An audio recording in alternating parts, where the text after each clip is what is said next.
Alone. Funny word, isn't it?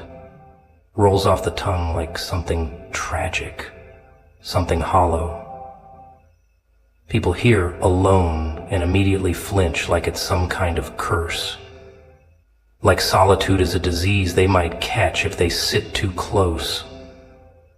But what they don't get, what they never want to get, is that being alone can be the sweetest kind of freedom. No eggshells to tiptoe on, no fake laughs over cold dinners, no pretenses. Like solitude is a disease they might catch if they sit too close. But what they don't know is that being alone, dumb, just silence, pure, honest silence, the kind that doesn't lie to you. They spend so much time telling you who you are, don't they? Family, lovers, friends, each one carving a little piece of you, molding you like wet clay, until what's left doesn't even feel like you anymore. And you just nod along, smile, laugh at the right moments, dress the way they like, say the things they expect, not because you're weak, no, but because it's easier to play the part than to deal with the fallout. But somewhere in the middle of all that noise, all that performance, the real you gets quieter and quieter until one day you can't hear them at all. That's the problem with always being around people.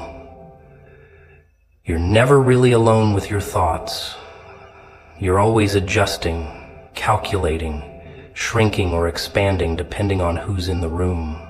You don't notice it right away. It creeps in like a slow leak in the ceiling. Drip, drip, drip, until the floor caves in, and there you are, surrounded by company, but completely lost. Funny, isn't it? How you can be in love, in a crowd, in a house full of laughter, and still feel like a ghost. But when you strip all of that away, when you finally shut the door and lock the world out, it's like the static clears. At first it's terrifying. The silence is loud, too loud. You start pacing, checking your phone, turning on the TV, anything to avoid the echo. Because that echo, that's you. That's the real you, clawing out from under years of polite smiles and swallowed rage. And the truth is, most people don't want to meet that version. It's not cute. It's not easy to digest. It's raw and jagged and angry. But it's real. It's honest. And it's yours.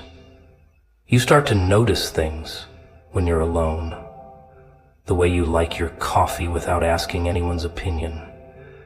The kind of music that hits your chest just right. The way your mind wanders when there's no one there to interrupt it. And then it hits you. All those years you spent bending yourself into shapes to fit into someone else's life. You never stopped to ask if any of it actually fit you. You wore their favorite color, laughed at their jokes, made their plans, lived in their world, and they called it love. But was it? Solitude doesn't lie. It doesn't flatter you. It doesn't applaud when you do the right thing. It just stares back at you like a mirror that refuses to fog up. It forces you to look at the cracks, the patterns, the the wounds you kept covering with crime. And once you see it, you can't unsee it. You can't go back to pretending that someone else's version of you is enough, because it isn't. It never was. People fear being alone because they think it means being unloved. But love that costs your identity is just a cage painted gold. And when you're finally alone, you start chipping away at the paint, peeling back the layers, until all that's left is you. Messy, imperfect, honest you. You. You're the people that matter. It's that person, you messy, muggy, honest, you. And that's when it starts. The rebuilding. Not into something new, but into something true. You stop apologizing for taking up space. You stop waiting for permission to exist fully. You stop craving validation like it's air. There's power in not needing anyone to complete you. There's a calm that comes from knowing no one can shake your peace unless you hand it to them. You wake up and no longer flinch at the silence. You welcome it. You learn to sit with your feelings without drowning in them. You laugh harder, not because someone made you, but because you finally can. You cry louder, not out of weakness, but because there's no one around to tell you to keep it together. And you look in the mirror, maybe for the first time in years, and say, there you are. Do you ever notice how loud it gets when you're trying to stay calm in the middle of a storm someone else created? The kind of noise that doesn't come from the outside, no. It comes from inside your head. The inner war between keeping the peace and screaming your lungs out. Because when you're in a relationship that drains you, every day is a negotiation. A little less of you for a little more of them. You make sacrifices, compromises. You tell yourself this is love. Love requires effort. But somewhere along the line it stops being effort and starts being survival. They ask, why are you so quiet? But they don't really want the answer. Because the answer's ugly. It's that you're tired. Not tired like I need a nap. Tired like you haven't felt like yourself in months. Tired like you haven't felt like yourself in months. Tired like you haven't felt like yourself in months. Tired like you haven't felt like yourself in months.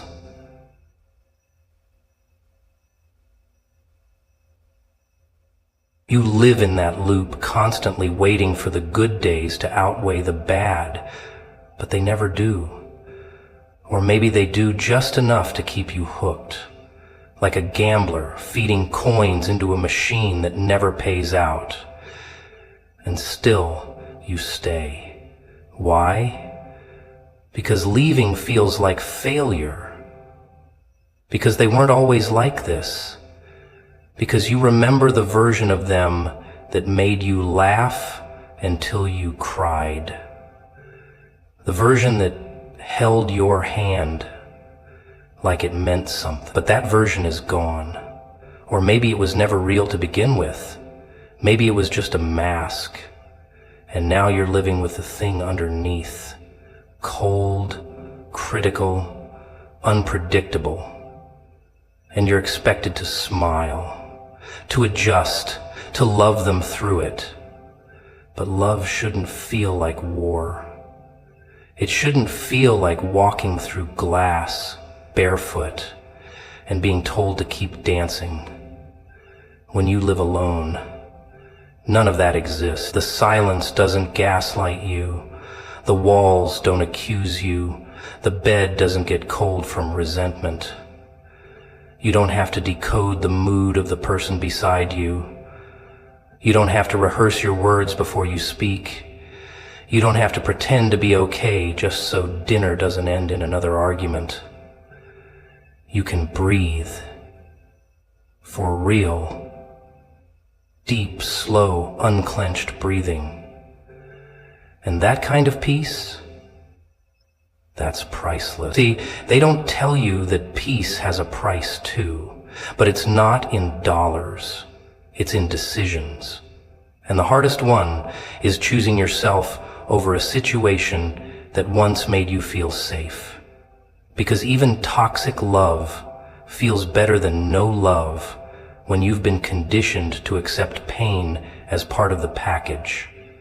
That's the trick. That's the trap.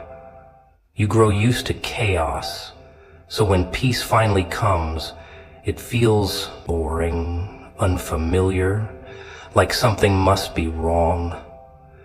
But nothing's wrong. That's just your nervous system learning how to relax for the first time in forever.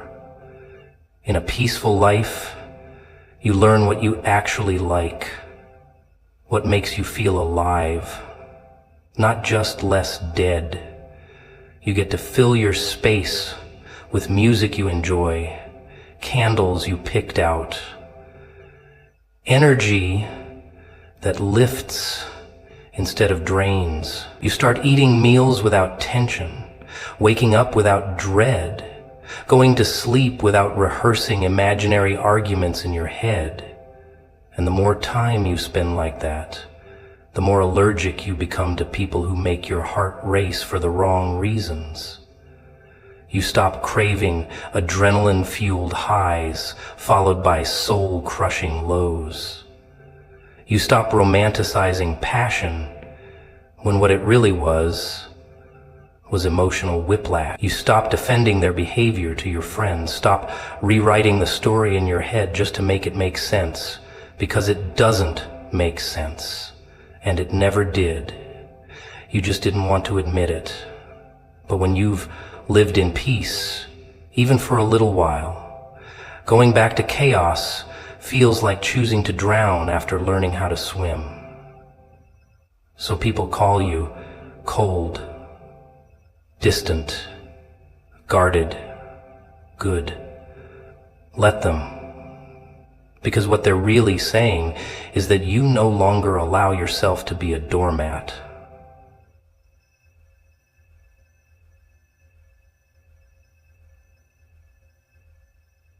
To your energy like it's candy.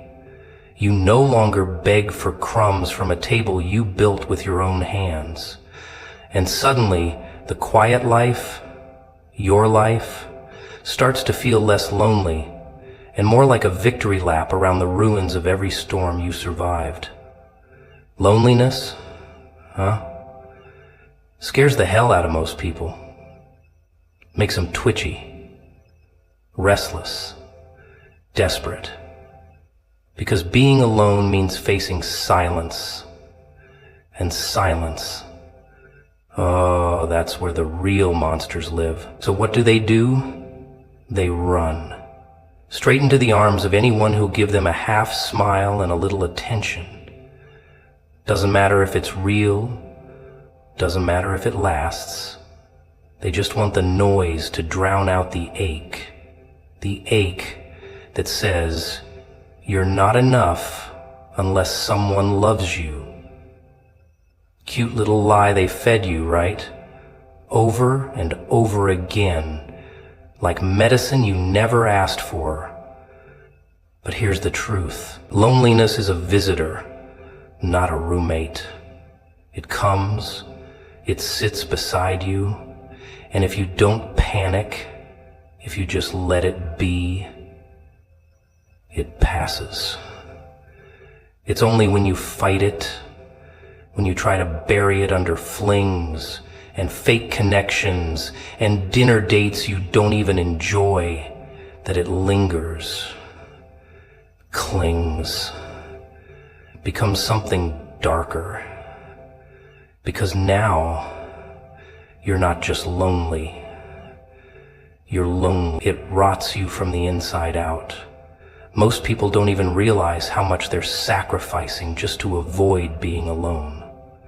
They sign contracts with people they barely know. They shrink their needs to keep someone interested. They confuse possession with love, chaos with passion, and codependency with loyalty. But when the mask slips, and it always does, they left staring at a stranger, both in front of them and in the mirror. They slip into coding and do what they feel they should do.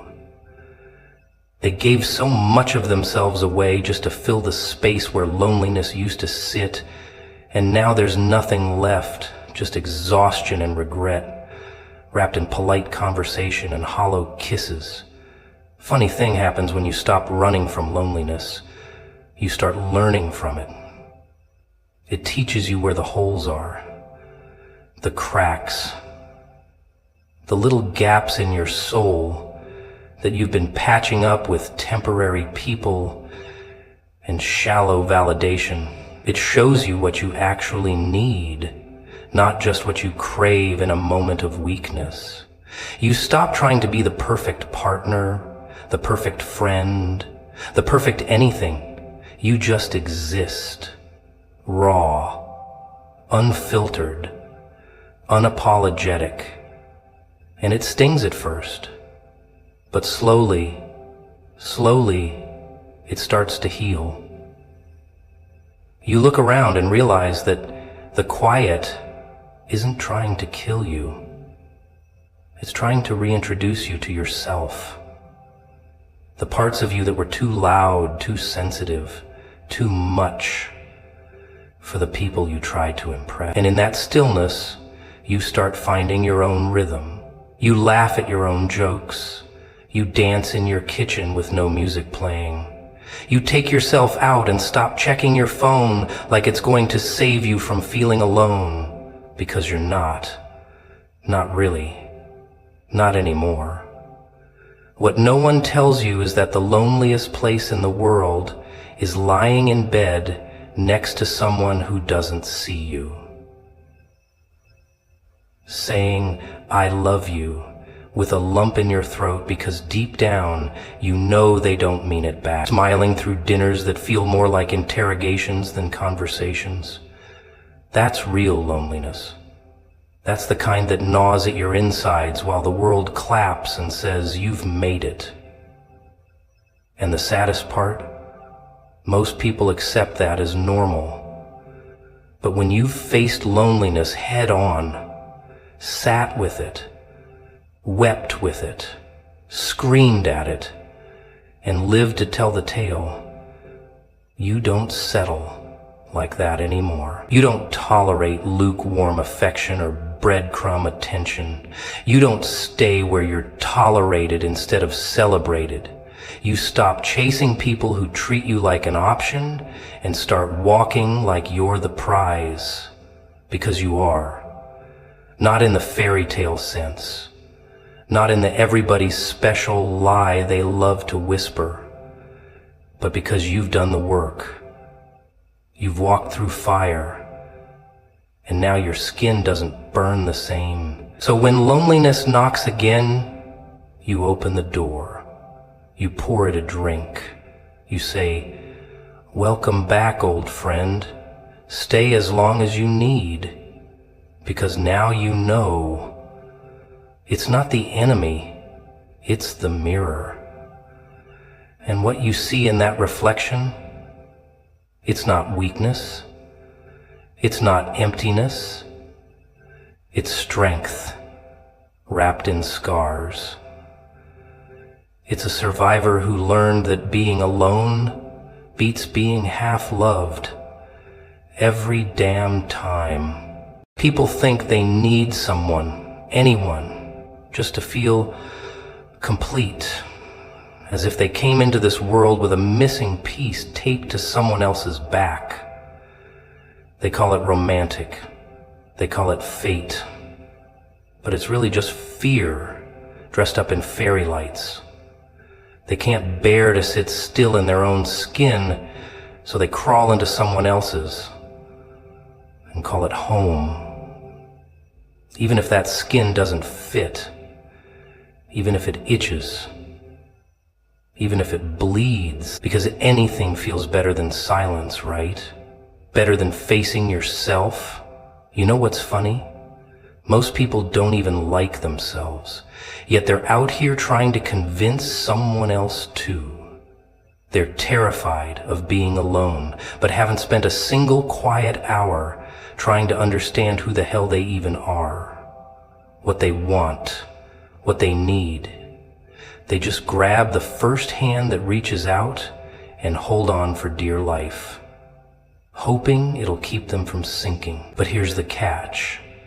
Sometimes that hand is the anchor, not the rescue. They say love hurts, but it's not love doing the damage, it's the fear behind it.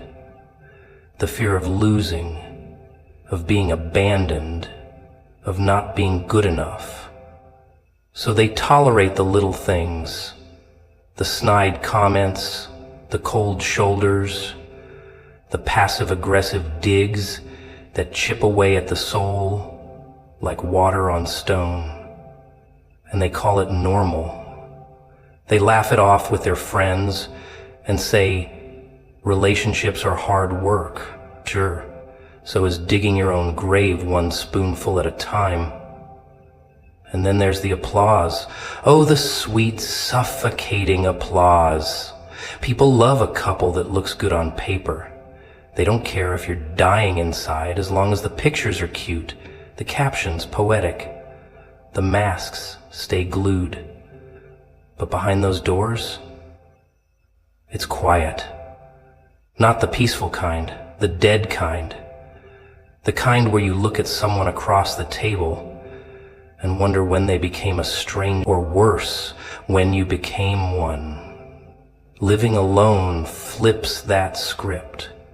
Suddenly, no one's there to applaud, no one's watching, and for the first time, every choice you make is for you.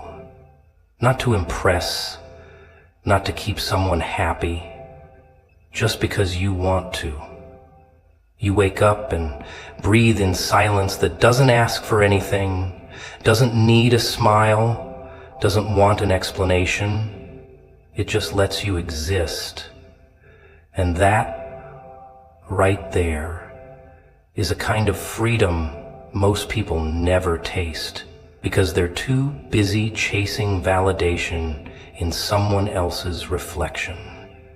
People love to say, we're meant to be with someone, but maybe the real problem is thinking of ourselves as halves, broken, incomplete, like we're waiting for someone to finish us off, as if we aren't already whole. Bruised maybe, but whole. And maybe that's the lie we all swallowed, that happiness is out there, waiting in someone's arms, and without it, and maybe that's the lie we all swallowed, that happiness is out there, waiting in someone's arm. Not here, not now, not within. Always somewhere else, always with someone else. And so they settle. For comfort, for convenience, for anything that numbs the ache of being with themselves. They stay in lukewarm relationships like it's some kind of badge of honor, as if endurance is the same thing as connection, as if surviving is the same thing as thriving. But there's a quiet violence in staying where your soul is shrinking. There's a quiet violence in staying where your soul is shrinking, in saying yes when every part of you is screaming, "Get out."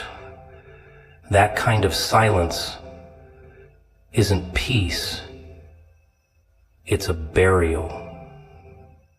But alone?